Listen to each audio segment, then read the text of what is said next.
Welcome to this new episode of Blood Money. We have Carol Roth, a best-selling author, the author of The War on Small Business. She's a recovering investment banker, and she has her own action figure. And Carol, we actually met when I was producing television shows in Hollywood, and we were working on a great television show concept. Yes, nice to see you again, Vem. We've known each other for quite some time, and it's fun to be able to play with you like this. Awesome. So this show is called Blood Money, and the first question we use a jumping off point to riff on is, Carol, what does blood money mean to you?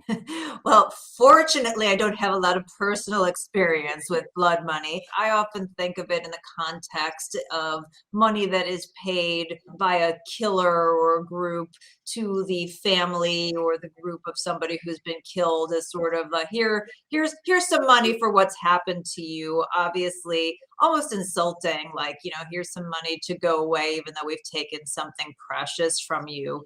And that really kind of sticks with me in the time period that we're in now, given the sort of crumbs that were given to small businesses after murdering many of them and maiming many others, the crumbs that were given as sort of COVID relief payments to people as wealth was transferred from Main Street to Wall Street. So I guess the way that I kind of think about it in the most literal sense has a lot of applications, in a more figurative sense right now. So yes, there's definitely been a slaughter of small business, and you would be an expert on that, considering you have a best-selling book. What's been going on with small business, and where is this all heading to? Yeah, it's been a really challenging time for small businesses for a really long period of time, but the last 2 years in particular have been incredible challenge. Obviously the decisions that were made on who to shut down, who was essential versus non-essential, who could survive versus who would thrive. Those kinds of things were all made not based on data and science, but based on political clout and connections. And obviously, the small businesses, even though they are about half the economy, and at this point number about 31.7 million, they just don't have that centralized clout and connections. They don't give the government that level of compliance. They certainly don't give them campaign contributions. And so they were amongst the first that were targeted. They were targeted the hardest and the longest. They got a fraction of the compensation that was needed for the subjugation of their property rights. And then on the tail end of this, all of the compounding decisions that were made, things that impacted the labor force, the supply chain, inflation, while they impact everybody, the small business owner is really challenged by that in an outside manner. So we're at a point where, as of like July-ish 2020, about 400,000 small businesses had been completely murdered. That number had been picked up by the Biden administration. So that's, obviously a fairly solid number. Probably, when it all settles down, it's going to be in the millions of small businesses that were murdered. And that will be covered up by the fact that a lot of people quit their jobs to day trade and get into crypto and those kinds of things. So, you won't see that happening, but it's really been a challenge for a significant percentage of the small businesses, not only in this country, but around the world. I mean, what kind of impact does that have on society going forward? So it really goes into a sort of discussion about the consolidation of power. If you think about capitalism in the context that I defined it, which is freedom, choice, transparency with the guardrails of property rights versus a handful of people making decisions using force, control, coercion, and usually a lot of transparency. The more that we move away from that, the worse off everybody is. Not only does it take away wealth creation opportunities from the average American, but it also, lowers the amount of choice that you have as a consumer or as a job seeker. It impacts innovation. And then you end up in this cronyism situation, which we've seen getting worse and worse, where just a cadre of people are making more and more economic decisions, and that continues to concentrate the wealth and opportunity in the hands of the few instead of in the hands of the many. And so, do you think this was just gross incompetence, or was this intentional? So I always kind of say this is like a choose your own adventure book. I love those books, by the way. My Everybody favorite. did, right? You decide which route you want to go down. And so I always present the facts. The reality is, like, if you were trying to do this intentionally, there's not much that you would have done differently. But, whether you think that it was intentional, whether that you think it was incompetent, whether you think that small businesses are too small to matter or too hard to control, I always come back to, like, it kind of doesn't matter. Intentions don't matter, outcomes do. And so whether or not you believe one side or the other, like, too much of our time is spent arguing over that versus what's the outcome. And the outcome, based on human nature, based on centralized power, is that it's always going to impact the people in their circle. It's going to concentrate the power. It's going to create worse outcomes, regardless of it being intentional or not. And so I'm not super caught up in that, because I know the outcome will be the same either way. Let's talk about that outcome. I mean, I met with some people, that are actually just yesterday. I had some great conversations with individuals talking about how inflation's going out of hand and we're heading into some really dark financial times, and buying a loaf of bread for $100. I mean, tell me, where do you think this is all going? So it's hard to predict a perfect crystal ball, because so many decisions that remain to be taken will change the trajectory, and it sort of unfolds from there. I mean, there's no doubt that we're experiencing inflation that we haven't seen in 40 years. There's no doubt that that will continue. I think we will continue to have an issue in terms of wages and prices, because the reality is a lot of people left the labor market based on the decisions made by the government. And I don't think that they're coming back at least as quickly as they left to make up that shortfall. And so it's going to be a good market for at least some period of time if you're an employee. But what happens is, if you're an employee and you have these different options, or even if you're on the sidelines and you want to come back, you're going to demand higher wages. And the business is then not only going to have to pay your higher wage, but it's going to have to pay the higher wage of all of its suppliers and vendors that are dealing with the same thing, and everybody else who's in their organization who's going, well, if this person got that much, I want to raise too. And then they're going to have a higher cost structure. So ultimately, that means they have to pass that on to the consumer.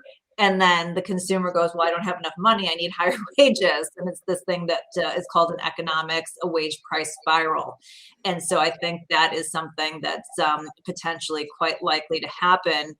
The other issue is that we have a lot of this at the hands of central bankers, who are very much a large part to blame for this starting to begin with.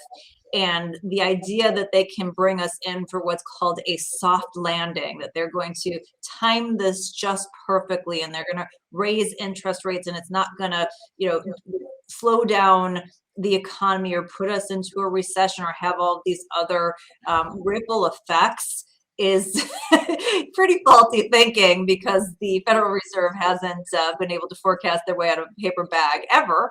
So to think they're going to get it just right this time is a little bit challenging. So I do think there is a scenario where this ends up as a complete catastrophe right now. What I always tell people is, the thing we have going for us is that we're the skinniest kid at fat camp.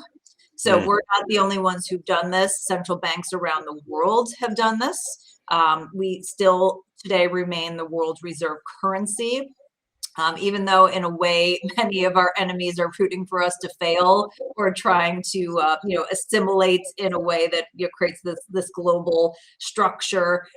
There's a lot of powers that be here that don't want to see that happen. So I think there's at least some level of pushback where that's going to keep the system kind of chugging along, that like it doesn't solve the structural issues, but it doesn't necessarily mean we end up in Venezuela. I think that the most likely outcome is that we just keep inching towards looking like Europe, which is not, they've got some great fashion and things, but they will import, but I don't want to import their economic policy. Mhm. So we end up looking more like them. But the outside, issue is that we do end up like a Venezuela situation. And if we start moving in that direction, then we probably have, massive civil unrest, war, and then the whole thing just kind of, spirals out of control. But I think that's probably the outside, unlikely or not impossible, but like if you were handicapping it, like that's not the likeliest outcome, at least right now. So you don't think like a massive depression or something like that's on the horizon? I think a significant recession is a very real possibility depending on the decisions that are made and undertaken by the Fed and also the government, who keeps trying to spend into this period of time that has already accelerated inflation and keep going, oh, that's gonna bring down inflation. Well, I'm sorry, like I went to Wharton and like we didn't learn that in our economics Yeah. or finance courses. So I don't think that's going to happen. So it just depends on some of these decisions, and if they back off some of these bad decisions that are being made and let us move more towards a market-based decision model, or if they want to just try and centrally plan our way out of this. The more that they move in that direction, the worse off it is going to be for us. With all the money printing and how much in debt we are, I mean, how do we get out of this mess? This is the $30 trillion question, Bem, and it's one Mhm. that me and many other folks who are nerdy sit around and ponder. And there's a range of outcomes. The reality is, and part of the reason we're in the situation that we are in, is that right now some crazy amount of money, I think it's like somewhere between 10 and 15 cents of every tax dollar, is going to pay for interest on our debt. So the debt is stuff that we've already bought. The interest is the financing cost. So as you're paying in taxes, some slice of that is going to not only pay down the stuff we've already bought for, but pay interest on that. So taking away from the ability to buy and do new things, so to speak. As Mhm. interest rates increase, if they got back to a generally normalized level, the predictions are within a decade that 30%, so 30 cents out of every dollar that is taken in for taxes, is going to go, again, not to pay down the debt, but just for the interest on that debt. Uh, Mhm. which means that we either need to raise taxes, decrease spending, which obviously we don't think is probably going to happen, or they need to figure out something else. Now, one other issue is that who owns the debt? So we have some debt that's owned by China and Japan. If you were very crafty, you'd be going to China right now and go, you just cost us all this money, like this debt, like we're just taking it back and just Xing it off. I don't know that anybody's going to have the balls to do that, but you could. Some of it's owned by investors. You go out and you buy treasury bonds. So obviously they have to pay that. And then a lot of it is owned by us. So there is this discussion of, is there a world agreement where we all just kind of go, well, we've all done this bad stuff. It sucks, but it's going to be really bad if we kind of get it to this point. So let's all have a global like reduction in debt, and everybody agrees, and it just kind of moves from there.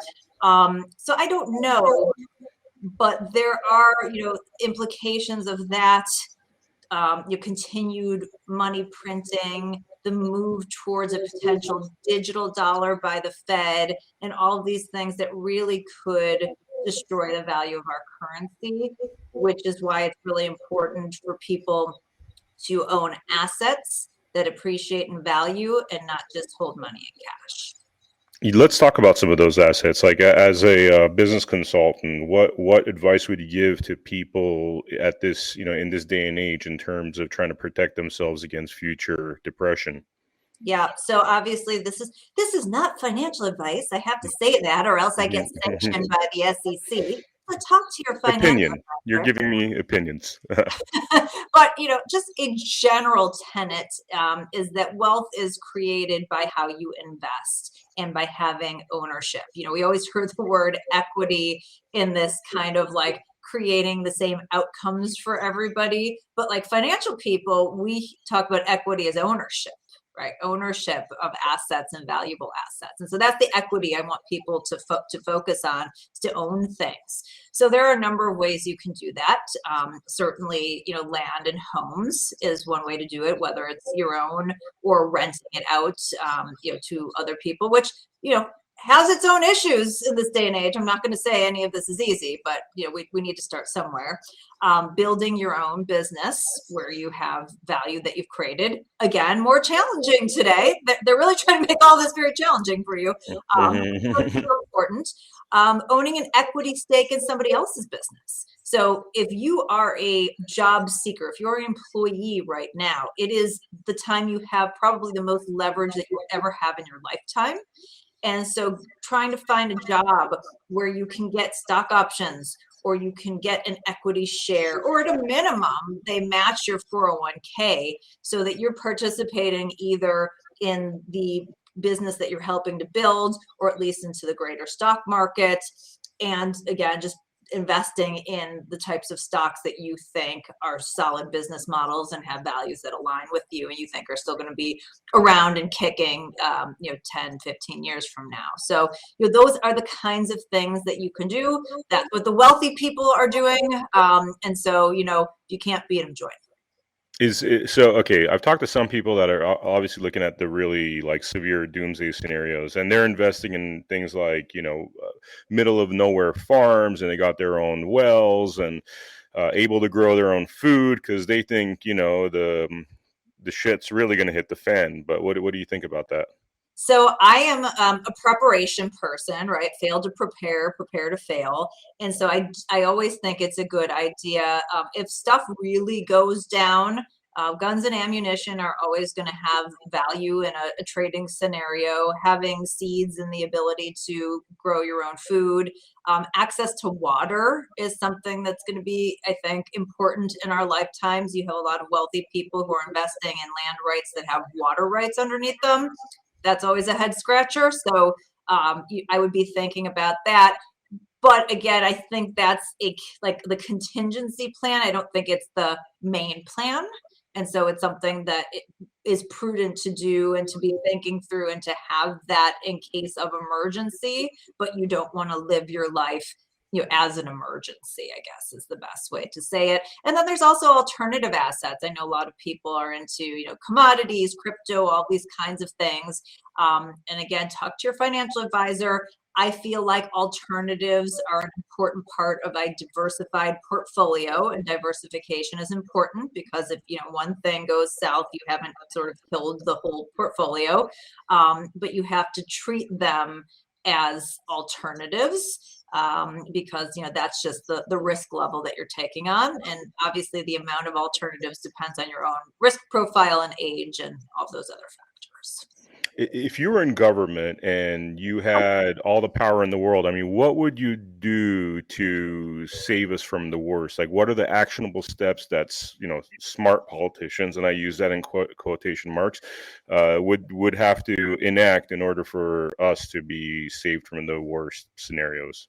All right, well, this is big fantasy time because I'm not a narcissistic sociopath. Therefore, I do not qualify to be in government. So this is just obviously just a pure fantasy. I think that the Federal I love Reserve, your honesty, by the way. I just got to say, like the fact that you just, they are narcissistic they sociopaths. I are, mean, right? yeah. Given the way, given what it takes to run and what the media puts you through, like if you couldn't be a normal person and want to live your life that way. So, Hmm. so as I said, I don't qualify, but if I did, first thing I would do is I would rein in the Federal Reserve. I think that the idea that this semi like quasi independent body that gets its mandate from Congress, but is sort of owned by these private banks, but then gets its profits back to the Treasury cluster to manage the monetary policy of this huge country that has 21 trillion plus in GDP, whatever it is, now kind of post COVID, is insane. I think I would take back those powers. I would, limit it, go back to something like a Milton Friedman suggestion where the money supply, it increases in some sort of a formula related to increase of GDP or productivity, because obviously that's what money is meant to represent. You increase it when productivity increases. You don't want to keep devaluing it. Although, given the amount of money we have, like you wouldn't have to increase the money supply like ever. So, like I don't even know why we need the Fed. Hmm. Quite some time, but taking back those powers.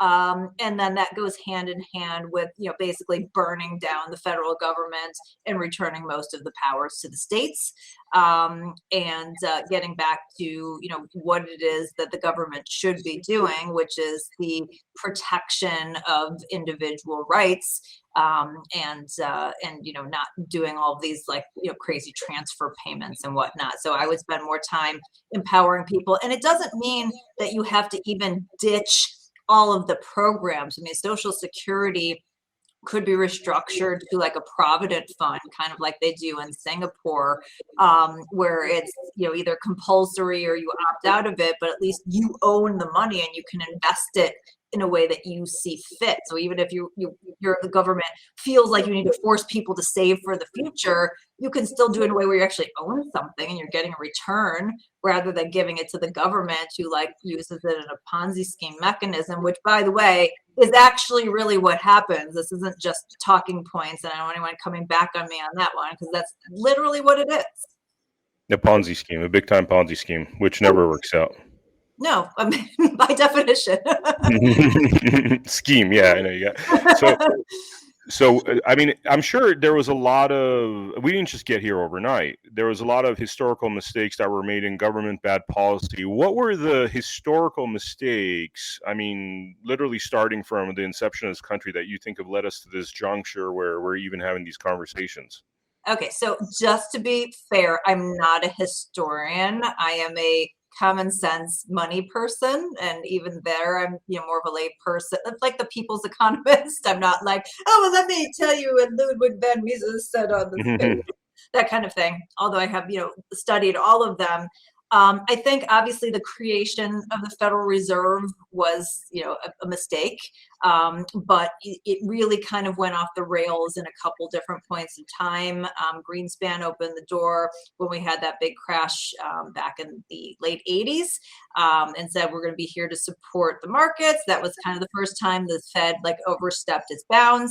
And then during the Great Recession financial crisis, Bernanke and Yellen just like bust through that and was like, hey, here we go. And they're the ones that created this long-term zero interest rate policy, and the huge support, although the amount that we've done in recent times pales into comparison to what they started, but they opened that door.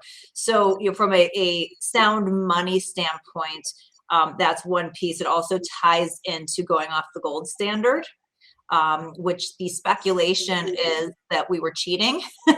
We didn't actually even have all of the gold to back us up, and France called our BS. And so that was kind of the way to get out of this like scenario that we really weren't backing the money the way that we should, by just being like, well, we just won't back it at all. But those kinds of things work in concert in terms of the devaluation of the money. I also think our interactions with China, and I dedicate a whole chapter of this in my book, because I think it's so incredible. And it's probably the area as a free market capitalist that I've come around the most on, like the place where I've really shifted my views. I used to be is, oh, free markets, like we should be able to trade. But the reality is, as I, spent time as a student of this, you can't have capitalism with a partner who's not capitalist. You can't have a communist partner and somebody who doesn't believe in individual rights and particularly property rights and expect that you're going to get the benefits of this. And so our relationship with China exported capitalism to them in a way that really benefited China, and it imported central planning to us in a way that really screwed us over. And we're the ones that made them a superpower. I mean, we walked them into the World Trade Organization, and we normalized trade relations with them. We created this opportunity, which again lifted, a billion people ish out of poverty in a very short period of time, extreme poverty even, but it really didn't create a good and fair playing field, one that where we've benefited, and I think it's going to have major implications, in terms of not only what happens in the future of this country, but in the rest of the world. So those are some of the key things that have gone awry. And then obviously just the explosion in government spending. I mean, if you go back to like the time when Clinton was in office, before COVID, and since COVID has gone off the rails, but before COVID, we grew the spending 140% at a time when the population only increased 15% over the same period. Wow. So there's literally no justification. It's just this huge growth of, what the central federal government did in terms of spending and purview. And then now since COVID, I mean, that's just been obliterated. So you mentioned going off the gold standard and opening the doors to China. That was both done by Nixon, both of those things, right?